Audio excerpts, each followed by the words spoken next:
И тя беше създадена в момента, в който предишното управление беше обвинено за 2 милиарда.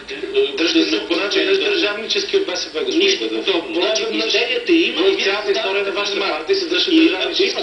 Пак ви слушах преди малко. По-важни са интересите на страната. Тези глупости не са важни. Важни са интересите на страната. Значи, ако се държите не държавнически, но поне като български депутат, можете да ме изслушате. И слушах ви Аз до сега ви слушам. Не, защото не мога да ви прекъсна. До сега ви слушам. Защото се е по-нахален от вас, ако решите да да направя. Въпреки че ме прекъсвате. Виждате, че в момента гражданите не чуват нищо от това, че сте по-нахален, няма никакъв спор, господин Кутев. Абсолютно няма никакъв спор. Говориме двамата един върху, не се чува. Това не прави тезите на ГЕРБ по-добри, нито ще имал някакъв по-добър финансов министър. Ама аз ви няма как да го направиш. Че много сте превъзбудили от вас. Не бе, рано сутрин, такива неща. Можете да ме прекъсвате постоянно, ако искате да правим разговори, че аз съм го правил, става ми се. Ние да правим този разговор. Станете си трябва да мисля, че няма така ли нищо не казахте смислено. Напротив, казах безброй списък смислени неща.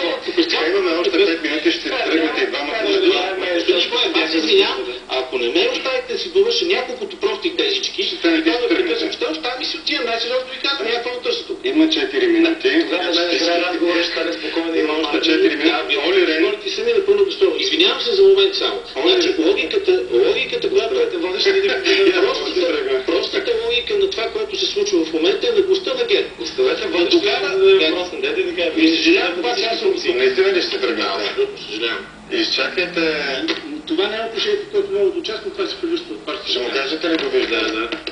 И аз мисля, че проблемите на господин Кутев не са проблеми на българските граждани. И още много.